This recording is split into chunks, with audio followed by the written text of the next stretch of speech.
Hi, I'm John Paul and a really warm welcome back to my YouTube channel. Wanted to talk today about the change in career from law to mental health, why I did that. The reason for doing this is that a few people have asked under one of the other videos, so I thought I would just explain a bit more about that. I suppose first looking at why I came away from law, why I no longer wanted to continue within that, and looking at why I've gone towards therapy and stayed within that world and will continue to do that. And finishing up with some advice if that is what you're thinking of doing, either thinking about it or in the process of that career change at the moment. So, going back to why from law to mental health, I do really understand why people ask that question. I was asked it myself at the time by a few people close to me. I suppose you can see why, the great things about law. I did stay in it for 10 to 12 years. It's a well-paid job. I think that's important. The kind of material status side of things psychologically for human beings. So those things were certainly very present. I was in this big glass building next to St Paul's, so there was an excitement about being in the city of London around people who were largely respectful to each other. It was intellectually stimulating at times. The thing is, for me, I suppose I divide the reasons why I left into two reasons. The first, as I will often do, but talking about connection with self, and then also about connection with others, or more in terms of reasons why I left: disconnection with self and not that much connection with other people. Looking at relationship with self, what I would say about the law, I was a project finance lawyer towards the end of it, so I would, this might be a little bit boring, but just to give a bit of context for what I'm going to say in a minute or two, I used to be responsible for negotiating the project agreement. This is a document which is hundreds of pages long, relating to the construction of a hospital, for example, or a school. So as far as a contribution to the world, school, hospital, that was there, but I never saw a school, I never saw the hospitals. I was very much looking at the document, getting input from various people, bankers, tax lawyers, property lawyers, etc. As far as the parts of me that I would work from when I was doing that, it would be the drive part, planning, organising, going through to-do lists. I suppose there would be slightly the competitive part of negotiating something with the other side. Certain things were intellectually stimulating. Of course, doing the job meant that I received X amount of money that I was then able to spend doing things that I enjoyed at the weekend, if I did have a weekend. But I think the trouble was for me that I wasn't that interested, actually, intellectually in what I was doing. The highs, as far as the holidays, the expensive suits, the expensive dinners, those kind of things were only temporary highs. And what they didn't do, what they couldn't really do, I think, was compensate for spending that much time disconnecting from what I felt. Because what sort of feelings would I felt? What would my feeling world be like? I think there would be quite a lot of stress and anxiety. These deals would complete after a couple of years, and then you would have a day or two of completion, and at that point there'd be quite a high, because there was a culmination, perhaps relief actually, but people were happy and excited that this had happened. But that would really, if I think back over those years that I was doing it, those would be the times that there would be some kind of high, and that's a very temporary high. And actually I wasn't engaged particularly intellectually with what I was doing. I could do it, but it didn't really interest me that much, a project agreement and negotiating it. And it certainly did not connect with me on any level, I don't think, in terms of that sort of aliveness and that emotional experience of the world. As I say, I would mostly be driven by stress. Stress is addictive, but it is not something that I don't think that from a long-term point of view, human beings want to be operating on. So really, that job meant that to do it day in, day out, as I say, I had to separate off from what I felt. My feelings, stress, anxiety, perhaps annoyance, frustration, boredom, at times would have said, leave and go and do something more interesting to you instead. But I stayed for the reasons that I've talked about, probably habit as well, and being used to perhaps from school and those kind of things, staying in environments where I kind of had to do it despite what I felt. So really it's reached a point, as far as I wasn't willing to do that anymore, or really as far as the ability to do it as well. I was experiencing emotional symptoms as a result of doing that. If we put our thinking, and a particularly narrow part of thinking, and we don't even necessarily not that interested in what we're thinking about, if we put that above what we're feeling and above everything else really, then I think human beings would experience emotional symptoms as a result of that. It could be anxiety, depression, chronic irritation, annoyance, and then also go for the substances and behaviours potentially to sort of even the score and make ourselves feel better in some other way. So disconnection from self, certainly. There was a sacrifice of my emotional experience. As far as relationships with others, of course, if I'm doing something all pretty much all day, and then of course you're in potentially can be contacted in the evening, perhaps at weekends with emails and that kind of thing. If I'm stressed, annoyed, numb, I then take that being and body into my relationships outside of work as well. At that point as well, I'd had a baby, and I was, given, for example, at the time I remember, a project agreement to draft at 5 o'clock on a Friday to be done for 9 o'clock on Monday, because everybody else wanted to do it during their working week. And that is, they're taking care of themselves, that's fine. But nobody really thought about what that meant for me. That was not the point. That's like going to B&Q for carrots, really. Perhaps it's different now in terms of mental health and well-being, but fundamentally these deals needed to be done. Other people were taking care of themselves there, and my emotion experience, the father that I wanted to be, the husband I wanted to be, the friend I wanted to be to people, I could see that was as I say, for me personally, my connection with other people there was secondary to these deals getting done. And I do, as I say, completely understand why that is the situation. If the deals don't get done, the fees don't get paid by the clients, and that huge building and everybody within it doesn't get paid. So the most important thing is that things are completed. As I say, these were important projects, schools, hospitals. The consequences of them delaying, were millions of pounds. But I was not willing, or as I say, able, was getting to that point to continue, because I could see it stretching out ahead as well. If I was going to become a partner, it wouldn't get any better from what I could see. In fact, it would really intensify the commitment that it required. And it wasn't something I wanted to do. So I started looking out for other things. And I've just mentioned, connection in personal life, but could there be connections at work? From that point of view, as I say, work was really about getting the deal done. The interactions I had with other people were often about where things were as far as the deal. So a very narrow part of me, and also a very narrow part of them. I'm still in touch with a few people there, but it didn't give me the opportunity to, I suppose, express all parts of me and to connect with all parts of other human beings. That was not the focus of it. That was not the main purpose of it. And, it was from 8 o'clock in the morning to 8 o'clock at night, possibly, and possibly at weekends.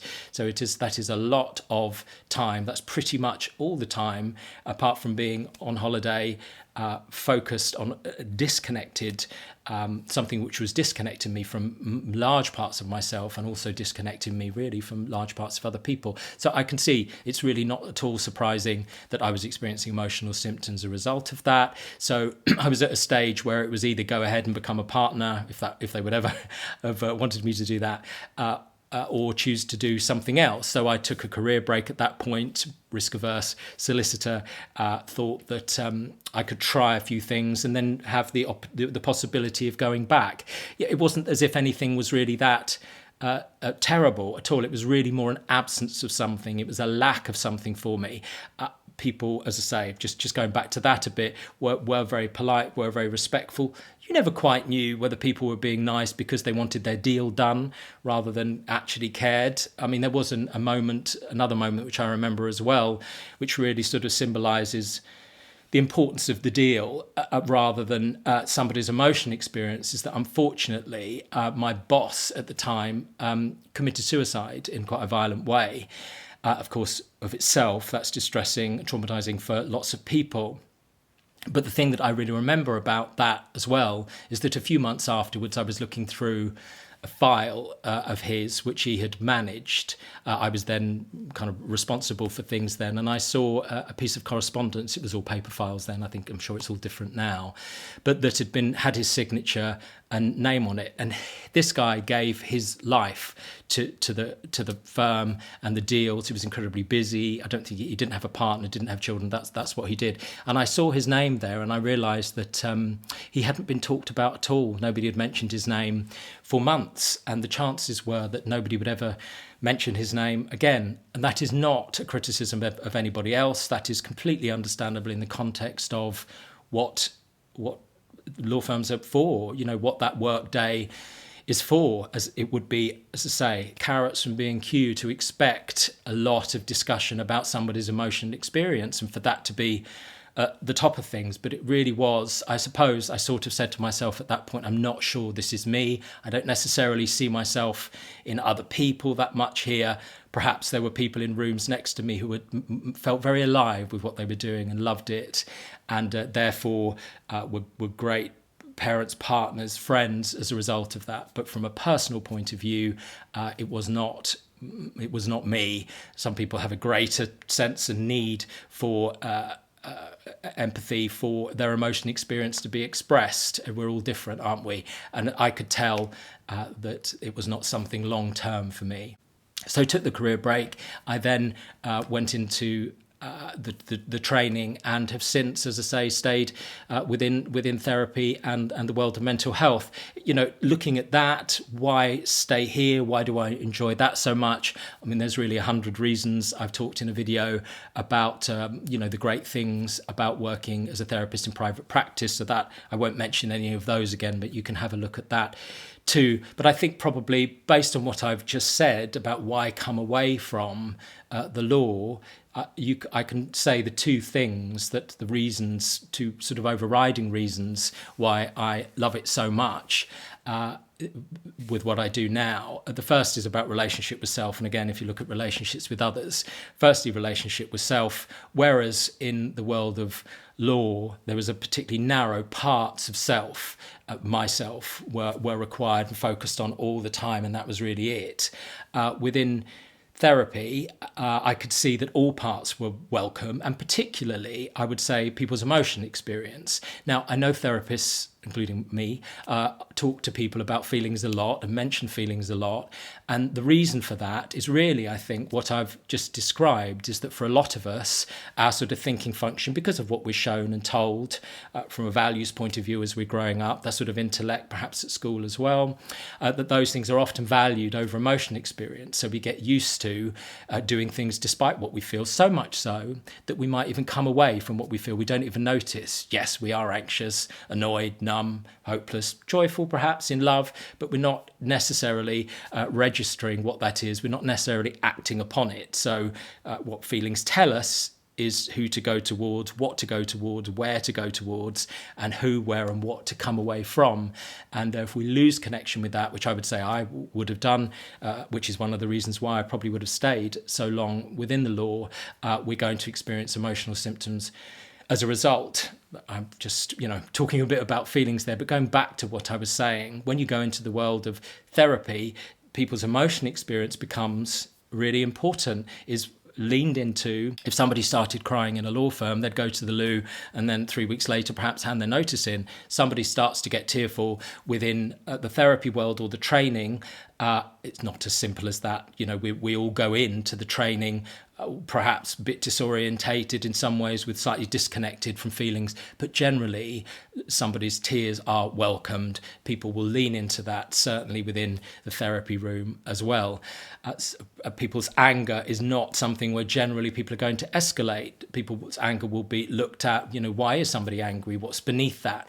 So emotion experience becomes much more valued, both my own and also, of course, in terms of connection with other people, theirs. In fact, in the training, I would say the thinking function got devalued, and I had a bit of a difficulty with that, in that people would criticise, I felt, other people on the course for being a bit heady or too cognitive at the expense of their feeling function, which lots of people will be coming into the course doing that. But I don't think it needs to be turned on its head, if you know what I mean. Going from thinking at the top to feeling at the bottom, to putting feeling at the top and thinking at the bottom. I would say one of the great things in terms of connection with myself that being a therapist allows, and the training allowed as well, was thoughts, feelings, body behaviours all to be equal, of equal importance, and to be in alignment. That's very much the other thing I would say as well. Whereas when I was going to sit down and write something, did commercial property law for a while as well, and wrote some article on the Law of Property Miscellaneous Provisions Act 1925, whereas I was not that interested in it. So I had to sit down and write something, probably despite my interest with my intellect, certainly despite what I felt about the Law of Property Miscellaneous Provisions Act 1925, when I sit down and write something like this, or write an article for or part of an article for a newspaper or something like that, I'm engaged with that from a feeling point of view. That excites me intellectually, and from a feeling point of view, it makes me feel alive to do it. So my thoughts and feelings have connected with each other. They work with each other, for each other, and then behaviours follow, and also what I do with my body, as I say, which is behaviours as well, follow. So I do notice that being within therapy, it allows me to experience and use all parts of myself, and they generally work together. As a result of that, it makes relationships go more smoothly. Of course, seeing other people as far as more holistically, and not experiencing other people's feelings as inconvenient or problematic, enables a more flowing relationship, a more connection with other people as well. So there are 100 ways in which I would say being a therapist has improved life for me. Of course, as with everything, all human beings are ebbing and flowing all the time, connecting and disconnecting all the time. Everybody we're in relationship with is doing that. There is no perfect life. There is no perfect human experience. But now, and those patterns would still be there, the sorts of anxiety, the reliance, the sort of dependencies on behaviours, that kind of thing that were around during those law years. Those pathways are still there, but what therapy gave, what better relationships with other people gives me, healing relationships with other people, is additional pathways. So rather than stay within those difficulties and it be so intense, you might be in them more briefly. It's less intense, less duration. We're able to tolerate everything that we think, tolerate everything we feel, without going for behaviours and substances, for example, in a way that causes us problems. And training to be a therapist has enabled that. I was reading something which said, if you're doing something that you love, your work meets your peace, your work meets your aliveness, and that is what it feels like for me. They've sort of met, things have meshed together, rather than being split off, separated, need to do that to compensate for that. I have to sacrifice that for that. That doesn't feel like my experience of life anymore. I'm not sort of dead from the neck down. Quite a dramatic way of saying it, but I really could, looking back, say that that's how I was experiencing things. And now, so there's much more a feeling of aliveness internally for me, much more connected to what I feel, much more able to process that, act upon it, and much more connected to other people, I would say, as well. Looking a bit at, if you are thinking of making the career change, just to finish up with a few things that I would say about that. As far as relationship with self, if you're watching this, you probably are already interested in that emotional well-being, psychological world. But generally, if you have been within a career, despite what you feel for a long period of time, and are experiencing some sort of emotional symptoms as a result of that, there probably is a disconnection that you will have from your sort of thoughts and feelings, from your thoughts and your feelings in your body. So I would say now, really try to pay attention to what you're doing, who you're with, where you are, when you feel good, whatever name you might give that feeling: love, aliveness, excitement, passion, joy, even contentment, peace. Notice where you are, what you're doing, as I say, and who you're with when you're having those feelings, and where you feel it in the body, really importantly too.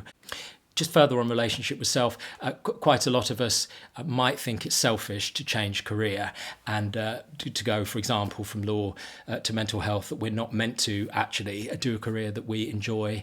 But I think rather than being selfish, I do think it's our responsibility, a personal responsibility, to make sure that we're living the most fulfilled life that we can. And in 2023, with all the things that we can find out, with all the opportunities and possibilities and technology and YouTube and all sorts of things and podcasts, we can find out about all those things. And we can also connect with other people and make connections with them in a way that we wouldn't have been able to 30 or 40 years ago. So we really can now find out that thing that makes us feel alive. And as I say, to do that, to make that career change, I don't think is a selfish thing. I think Oscar Wilde said that selfishness is not about living in the way that we want to live. It's about expecting other people to live the way we want to live.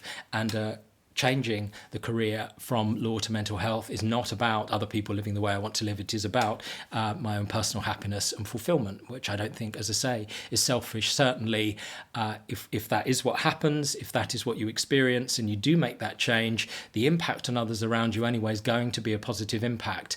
If you're looking at, the temporary drop in income, for example, from a career in law to changing to be a therapist, that can be alleviated a bit by lots of forward planning and really thinking about how that transition is going to take place. But going through it, as I say, the drop in income is temporary, and what in my experience you come through with is going to have a positive impact on people around you. Looking at other people, some people think that they'll be judged by others or criticised by others for making the career. As I say, a few people did say to me, I don't understand why you would make that change. The thing is, people think about us a lot less than perhaps we think they think about us. People will say what they're going to say, think what they're going to think, often well-intentioned by people. Perhaps they'll have some anxiety going from a high-paid job to one which is perhaps lesser paid. But the thing is, as long as you're happy, as long as you're content, you have your plan, that will allay most people's fears.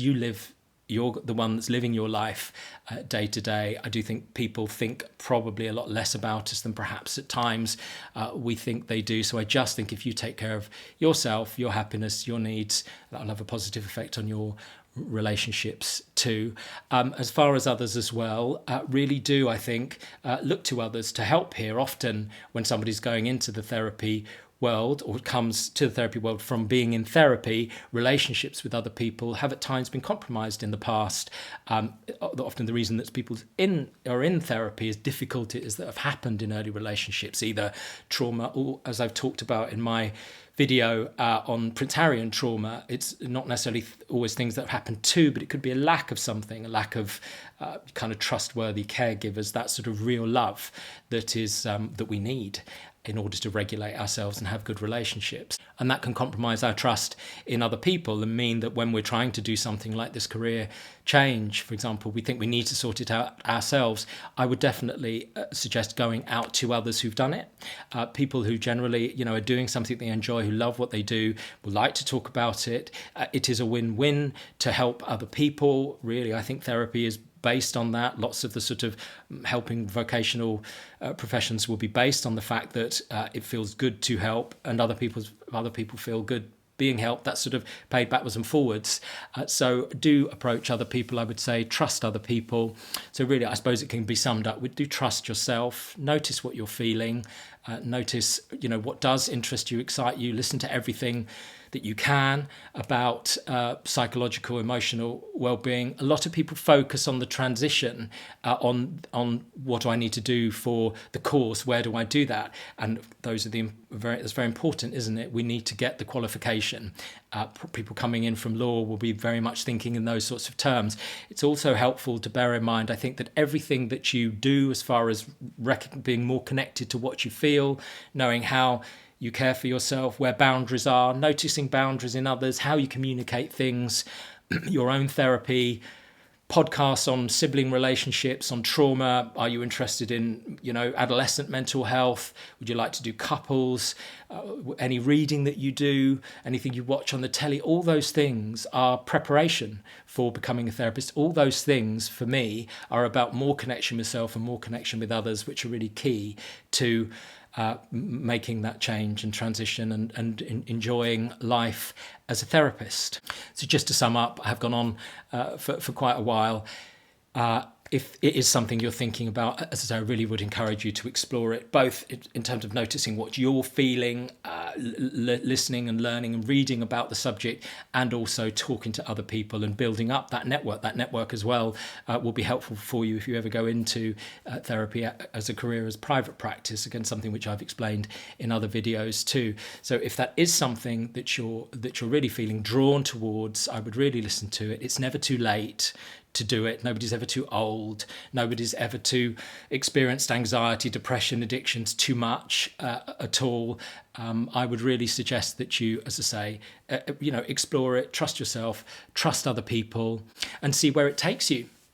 Okay, so I hope that's been helpful. I could have gone on for a lot longer, as ever, but if there's anything that you want to ask or any comments that you have about anything I've said, if you're on the journey at the moment or thinking about the journey, please do ask any questions below the video. If you want to ask any more detailed questions, then please do email me via the website. If you found the video helpful, please do give it a like. That would be great. And also, if you haven't subscribed yet to the channel, please do that. As I say, I run coaching. I do coach people who are coming into the profession thinking of making the change, because it's not just about the practicalities of which course and how to do that. I think there's a lot about psychology as well. I talked about it in, I think, the setting up a private practice video, which I did, which is about going, for example, from being in a law firm where it's very outward in, very much a part of a structure which delivers things to you, into something where a life is going to be more inward out, more of a focus on what you think, feel, your own creativity, your own needs and wants. And there is a transition. It's very rewarding to do it generally, but there is a transition psychologically that needs to be gone through there. And certainly the coaching can, I think, help with that too. So please do contact me if that is something you'd be interested in as well. If there's anything you want me to do a further video on, or go into anything in more detail here, then please do either email me or write a comment under here. As I say, I hope it's been helpful, and thank you for watching or listening, and I shall see you again soon.